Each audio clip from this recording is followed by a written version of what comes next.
Olá pessoal, tudo bem? Nessa aula de hoje então, nós vamos fazer a revisão para a prova que vocês terão na próxima semana. Então eu deixei aqui projetado para vocês os assuntos, que inclusive eu já passei do Clesec para vocês. Então, os assuntos da nossa prova: entalpia de formação e ΔH de formação, energia de ligação, cinética química e energia de ativação. Então nessa aula aqui eu vou estar explicando os principais conceitos de cada um desses assuntos e vamos estar fazendo exercícios, tá bom? Vamos começar com o assunto entalpia de formação e ΔH de formação. Vamos lá.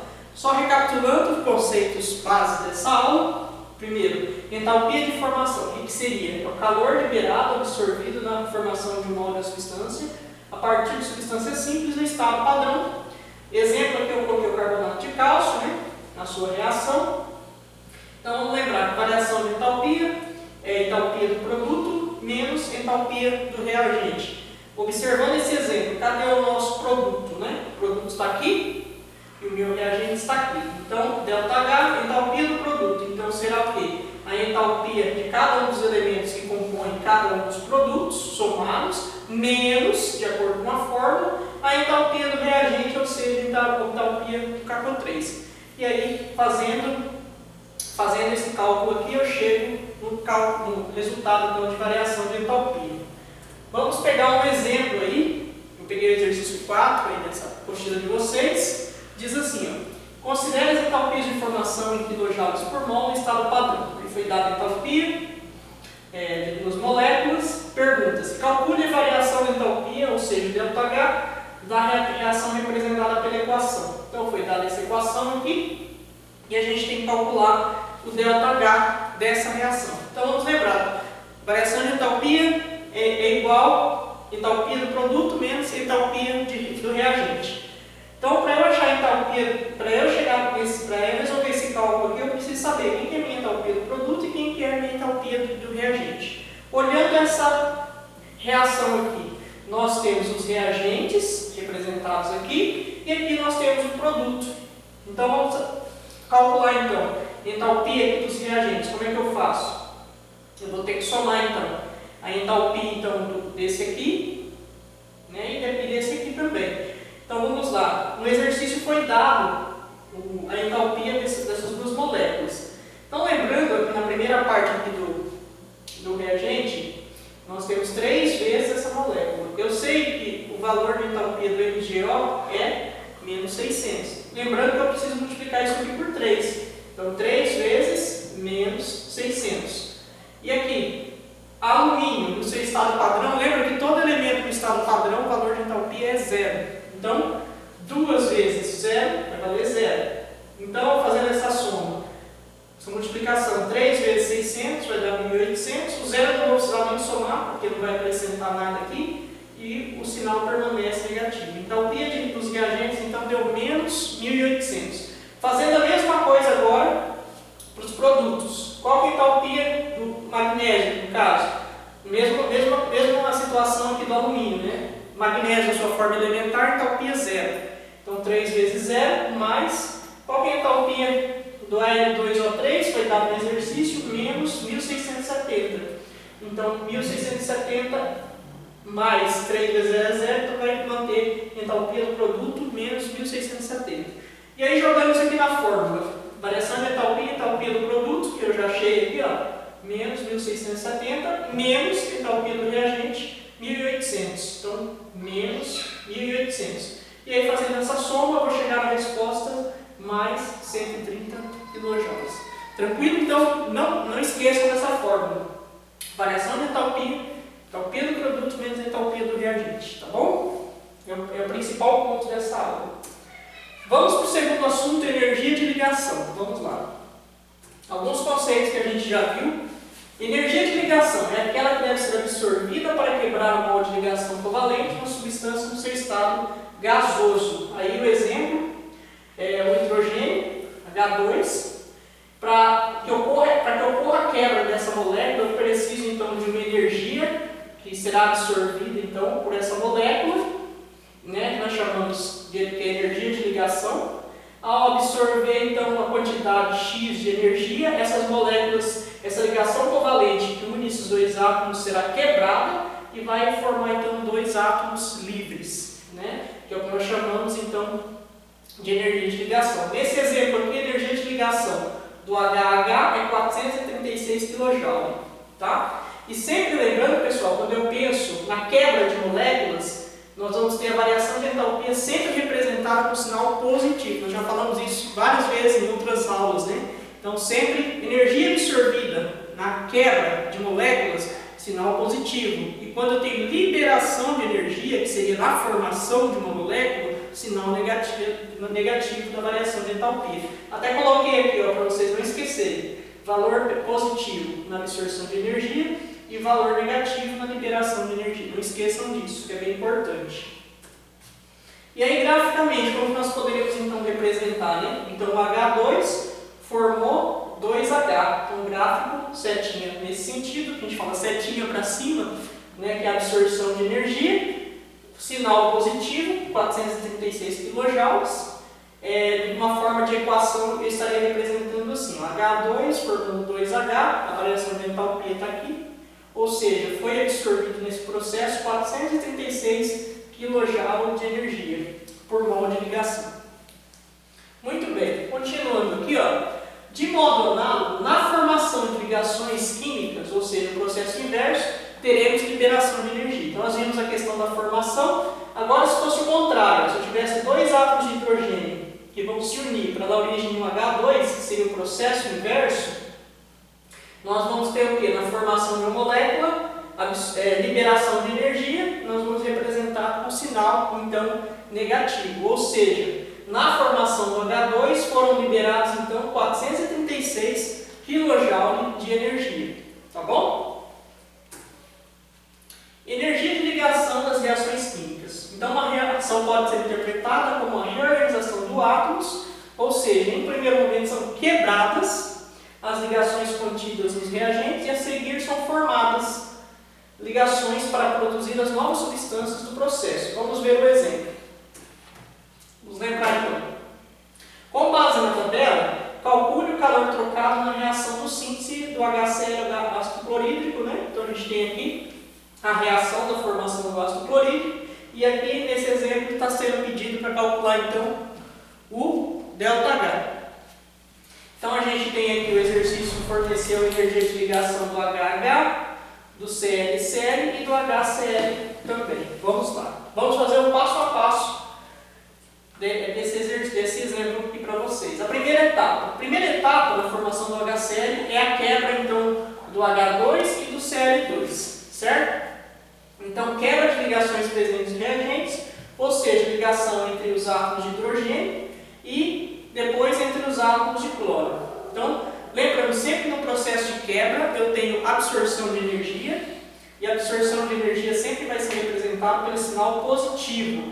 E aí a tabela foi dado o valor de energia de ligação do HH 436. Então, vou colocar mais para representar então foi a absorção de energia 436 e o Cl é a mesma coisa, 242 com sinal também positivo, certo? Então essa é a primeira etapa, a quebra dessas duas ligações covalentes dessas moléculas. Vamos para a etapa seguinte. Então, só concluindo esse raciocínio, a energia absorvida na quebra das ligações, eu vou somar então a energia que foi absorvida na quebra dos átomos de hidrogênio, que é 436, mais a energia que foi absorvida para a quebra do Cl2, que é 242. E aí, fazendo essa soma, eu chego na resposta de 678 kJ. Aí, uma observação. Note que esses valores sempre serão positivos, pois na quebra de ligação sempre será absorção de energia, conforme eu já falei para vocês, tá bom? Então, essa é a primeira etapa. Vamos à segunda etapa, então, que seria a formação das ligações presentes nos produtos. Ou seja, ligação entre o átomos de hidrogênio e do cloro na produção do Cl2. Então, a primeira etapa a gente já aconteceu, né, que foi a quebra das ligações covalentes. E a segunda etapa agora é a recombinação, ou seja, o hidrogênio agora ele vai se ligar ao átomo de cloro, cada um desses hidrogênios. Então, para que ocorra a formação dessa molécula, lembrando que nós temos liberação de energia, e nós vamos estar representando isso com sinal negativo. E aí na tabela que foi dada por esse exemplo, nós temos aqui a energia de ligação do HCl, que é 431. Né? Como são duas moléculas que vão ser formadas, eu tenho que lembrar que eu preciso somar, então, menos 431 mais menos 431.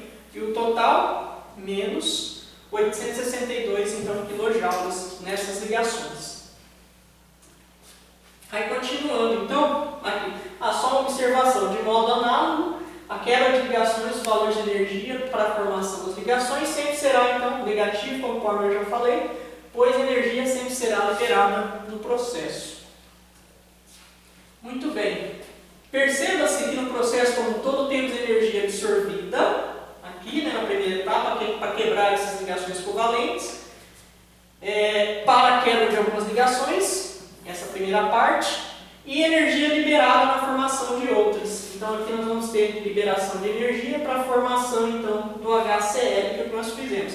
E nós calculamos, inclusive, para quebrar, nós somamos, né, um total de 678 de energia em quilojoules que é absorvida, e aqui eu tenho, nós já calculamos também, na união, né, do H com Cl, nós calculamos o total de menos 862 quilojoules de energia nesse processo.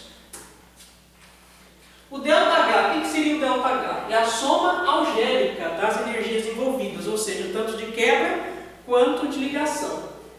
Então, ΔH seria o quê? Energia absorvida, ou seja, quebra das ligações, mais a energia liberada na formação das ligações. Ou seja, ΔH é energia de quebra mais a energia de formação.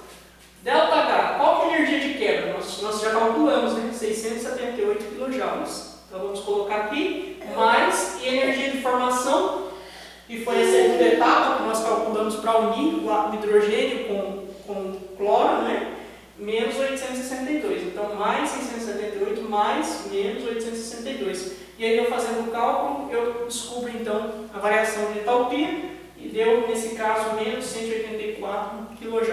Tá certo, pessoal? Então, recapitulando, variação de energia, variação de entalpia, que é o ΔH global que nós chamamos, sempre será igual a energia de quebra menos a energia de formação. Sempre, tá bom?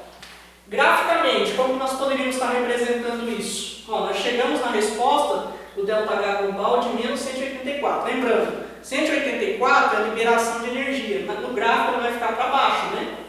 Certo? Então, observando aqui, ó, a reação H2 gasoso mais Cl2 gasoso, formando, então setinha para baixo, porque é liberação de energia, sempre liberação, setinha vai para baixo, formando 2HCl. Então, copio aqui, passo o traço. Mas só que antes disso aqui acontecer, isso pode ser dividido em duas etapas. A primeira é a quebra, né, do H2 e Cl2 que a gente fez aqui, ó, cuja entalpia, né, que a gente chama de quebra, foi de 678 kJ, a primeira etapa. E aí formou 2H mais 2Cl, que é essa estrutura intermediária molecular. E depois, sim, depois de quebrada essa primeira etapa, temos a formação do 2HCl. E nessa segunda etapa nós temos uma energia, né, na união, nesse rearranjo molecular, né, desses átomos que foram quebrados na primeira etapa, de menos 862 kJ. E aqui nós temos o valor da variação de entalpia, que seria a diferença entre a quebra menos a união dessas moléculas. Tá bom? Tranquilo. Vamos à aplicação desses conceitos aqui nesse exercício. Vamos lá. Fluoreto de hidrogênio é um gás nas condições ambientais que, quando dissolvido em água, origina-se uma solução chamada ácido fluorídrico. Essa solução possui a propriedade de corroer o vidro, silicatos em geral, sendo usada, por exemplo, para gravar o número do chassi dos vidros de carro. Aí o desenho, né, a imagem, né, do ácido fluorídrico.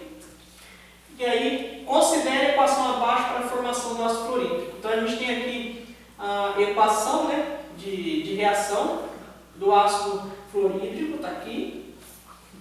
Muito bem. Utilizando a tabela fornecida na questão anterior, aquela mesma tabelinha que a gente já usou como exemplo, calcule o ΔH da reação. Então a gente vai fazer a mesma coisa, tá, pessoal? Vamos lá. Então a gente vai ter que calcular a entalpia aqui dos reagentes, depois a entalpia dos produtos, aí a gente vai fazer pela diferença o valor de ΔH. Vamos aí no passo a passo.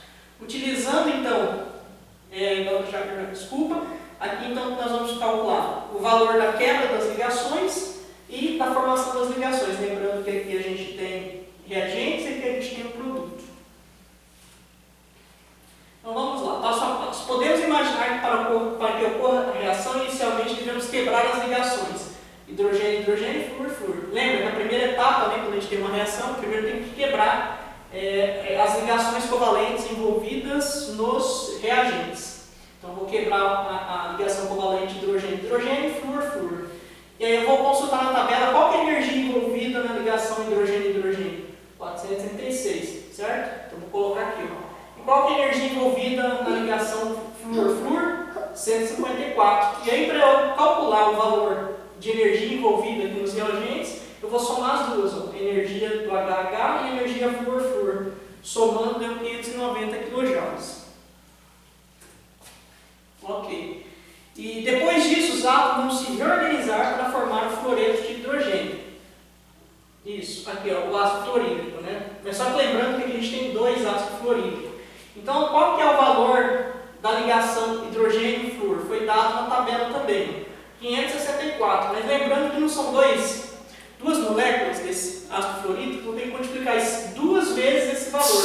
Então, 2 vezes menos 564. Lembrando, pessoal, que o sinal negativo aqui precisa entrar. Por quê? Nós estamos falando aqui de liberação de energia. Por quê? Na liberação de energia, o sinal negativo sempre vai acompanhar quando eu estou envolvendo a formação de uma nova molécula. Então, 2 vezes menos 564, que vai dar menos 1128. Então, vamos lá. Então, só recapitulando, variação de entalpia. Então, vai ser energia de quebra mais a energia de formação. Então, qual que é a variação de entalpia? Energia de quebra. Nós calculamos, deu mais 590. Mais e energia de formação, menos 1128. Então, total aqui, fazendo essa soma, menos 538 kJ. Letra C desse exercício, pessoal. Vamos ver comigo aqui, ó. Complete o diagrama de entalpia a seguir utilizando a resposta dos itens anteriores. Este diagrama deve conter as entalpias envolvidas nas quebras das ligações e reagentes e na formação das ligações dos produtos, assim como o ΔH na reação global, e devem estar corretamente posicionados. Vamos lá. Então, se fosse para a gente traçar um gráfico desse exercício, lembrando, né, até coloquei aqui em destaque, que nós chegamos aqui na variação de entalpia de menos 538 kJ. Lembra, pessoal, sinal negativo, ΔH com sinal negativo, a setinha graficamente é sempre para baixo. Então, por isso que eu já coloquei aqui, ó, ΔH, setinha para baixo. Qual que é a reação? Então é H2 mais F2, resultando em 2HF. E aí eu represento aqui a entalpia que eu achei, a entalpia global, né, ΔH menos 538. Mas só que antes disso acontecer diretamente, primeiro a gente tem um processo de quebra. Então primeiro esse H2 e o F2 vão ser quebrados, vai formar 2H e 2F. A energia de quebra envolvida, nós calculamos que deu 590, positivo, que sempre quebra envolve absorção de energia, e depois no final eu tenho a formação do ácido fluorídrico, que é a união. E nesse processo de união nós calculamos que o valor de entalpia foi de menos 1128.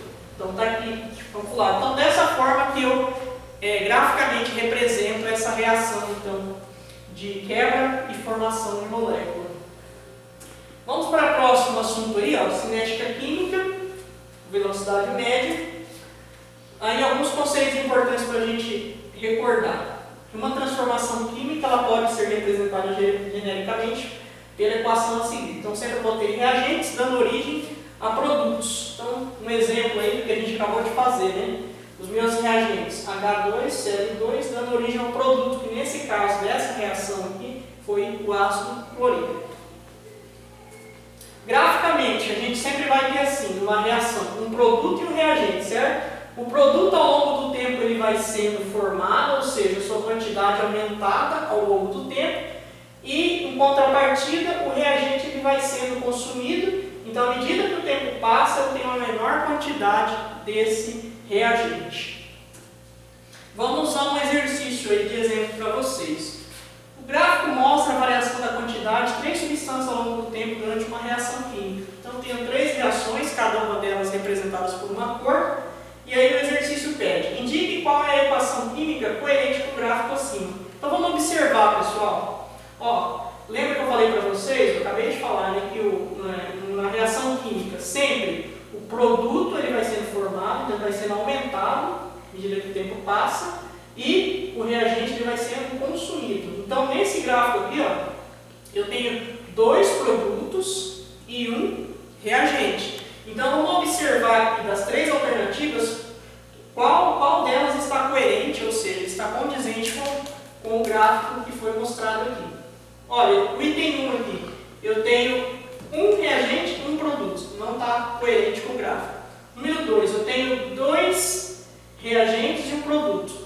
Não, é o contrário, né? Eu tenho 2 produtos e 1 reagente, então também não está batendo. E o 3, eu tenho 1 reagente e 2 produtos, então seria, nesse caso, a alternativa 3, ou seja, pelo gráfico fornecido apenas 1 reagente, está aqui, uma curva decrescente, e 2 produtos, cujas curvas são crescentes. Portanto, a única equação coerente é a citada no item 3.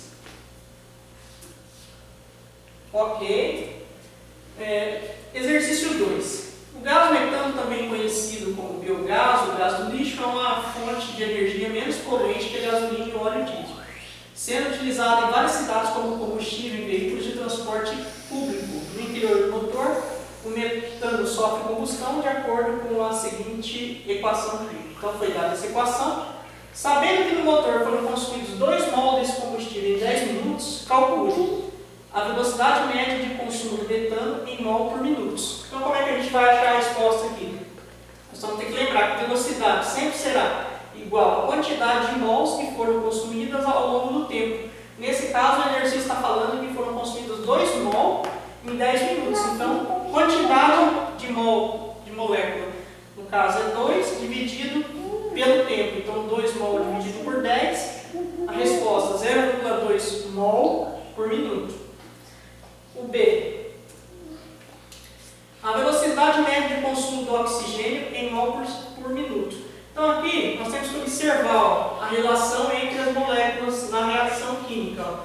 Metano, a proporção do metano para o oxigênio é 1 para 2. Então se o metano, aqui que foi a resposta anterior, foram 2 mols em 10 minutos, quando eu penso no oxigênio, a proporção é o dobro, né? Então aqui vai ser, em vez de 4, vai ser 4. Então vai ser 4 mols em 10 minutos. Se eu fizer essa divisão, eu vou chegar na resposta 0,4 mol por minuto. Continuando, pessoal, energia de ativação agora. Então vamos recordar alguns conceitos importantes, lembrando que a energia de ativação é a energia mínima necessária pelos reagentes, então, para que uma reação aconteça. Então, lembrando daquele desenho que eu fiz para vocês em aulas passadas, então sempre o reagente terá que absorver uma quantidade mínima de energia que será absorvida, que vai acionar o chamado complexo ativado, que eu até estou representando aqui. Então primeiro quebra-se, né, as moléculas, depois eu formo o complexo ativado, que é diferente, que é uma estrutura que a gente pode chamar de intermediária entre reagente e produto, e finalmente, depois de absorver essa quantidade mínima necessária de energia, eu tenho a formação do meu produto, certo? Então é bem interessante eu lembrar desses conceitos. Se eu fosse querer saber o valor de energia de ativação desse exemplo aqui, basta eu observar o ponto inicial, né, de energia do reagente, que ponto que ele começou a absorver energia no gráfico do eixo Y, 700. E qual foi o ponto máximo de absorção, que é o ponto do complexo ativado, 1100. Aí 1100 menos 700, então o valor de energia de ativação nesse caso foi de 400 kJ. Aí outros pontos importantes para a gente lembrar.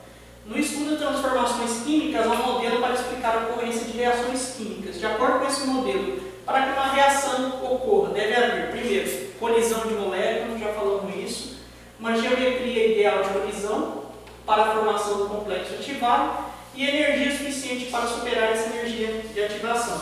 Então, volto a colocar esse desenho, já coloquei em aulas anteriores. Maior concentração, quanto maior a concentração, maior a chance de colisão entre as moléculas. Então, a chance de velocidade, né, da reação acontecer é maior. E o contrário também é verdadeiro. Quanto menos concentrado, menos colisões e com isso a reação vai acontecer mais lentamente. E aqui um resuminho daquilo que eu desenhei para vocês, né? Energia de ativação, o reagente, aqui a gente tem um complexo ativado, que a partir desse ponto a gente começa então a dar origem ao nosso produto. Então, complexo ativado, já falei, só recapitulando, que é uma estrutura intermediária entre reagente e os produtos. Nessas ligações, nelas ligações dos reagentes estão sendo quebradas e as novas ligações do produto começam a aparecer. Então, é aquele ponto intermediário, que não é nem reagente e nem produto. Por isso que ele aparece aqui, na forma de desenho, não é idêntico nem ao reagente e nem é idêntico ao produto. É uma estrutura que a gente chama de intermediária. Na síntese do HCl, a partir do hidrogênio do cloro, nós teríamos essa situação aqui. Muito bem. Então, a energia de ativação, já falei, energia mínima para que ocorra a colisão e se forma um complexo ativado, ela corresponde a uma barreira entre reagentes e produtos. Então, aqui a energia de ativação, que é essa energia mínima necessária para que aconteça a formação do produto. Lembrando, pessoal, que sempre que a gente estiver envolvido na chamada reação exotérmica, nós vamos ter o processo de liberação de energia e a reação endotérmica absorve energia. Lembrando que na exo, o ΔH sempre vai ser negativo, ou seja, vai ter valor menor do que zero, e no gráfico sempre vai aparecer com a setinha para baixo. E na endotérmica eu tenho absorção de energia, então o valor do ΔH vai ser positivo. Tá bom? Então isso aqui a gente não pode esquecer, esse conceito ele aparece em várias aulas do que a gente já viu. E o último exercício que eu quero fazer com vocês. Considere duas reações 1 e 2, os diagramas de energia são apresentados a seguir, então foram dados dois diagramas. Admitindo-se que as demais condições de ocorrência dessas reações sejam semelhantes, qual delas é a mais rápida? Justifique. Então, lembrando, pessoal, quanto menor, aqui a gente tem uma maior energia de ativação e aqui eu tenho uma menor energia de ativação. Então, quanto menor for essa energia de ativação, o valor dela, mais rápida a reação vai acontecer. Tá? Então, uma resposta coerente, né, para esse exercício seria a reação representada pelo gráfico 2, que seria esse aqui, é mais rápida, pois possui menor energia de ativação. Então, quanto menor a energia de ativação, mais rápida você vai possibilitar então, que a reação ocorra. Então, quanto menor esse gráfico aqui, ou seja, menor a energia de ativação, mais rápida será o processo da reação. Tá? Então, essa resposta seria a 2. Pessoal, espero que essas dicas aí para a prova possam ajudar vocês.